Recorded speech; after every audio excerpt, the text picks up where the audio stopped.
In today's video, I'm going to teach you how to design an interactive button in Figma. We'll build a clean button with a pressed interaction, perfect for prototypes that feel responsive and real. Start by opening Figma and heading into a new or existing design file. On your canvas, select the Text tool from the top toolbar, or tap the T key for a shortcut. Click once on the canvas and type the word "button." Keep it simple for now. You can always customize the font or size in the right sidebar. Aim for something readable and medium weight so it stands out clearly. With the text still selected, turn it into a button container by adding Auto Layout. You'll find this in the right sidebar.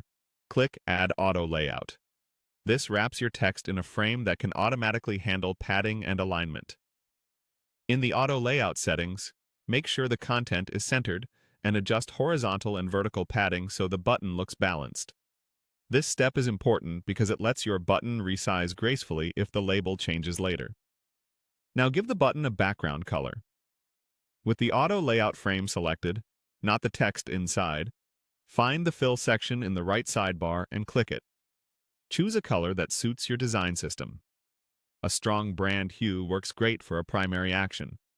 If you like, you can soften the look with a small corner radius and ensure the text color has enough contrast for accessibility. Next, duplicate the entire button.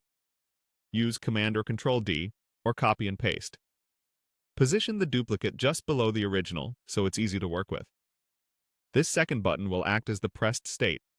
Change the duplicated button's color to something lighter to indicate it's being pressed. A subtle shift is often enough. You want it to feel responsive without looking like a completely different element. Switch to the Prototype tab in the right sidebar. On the default button, you'll see a small blue node. Drag that arrow down to the lighter button to create an interaction. In the interaction details, set the trigger to while pressing. This tells Figma to switch to the lighter version only while the mouse or finger is held down.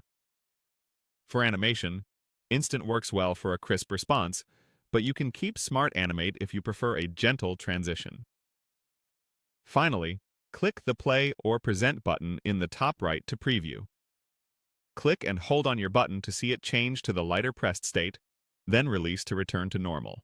That's it, an interactive, tactile button ready for your prototype.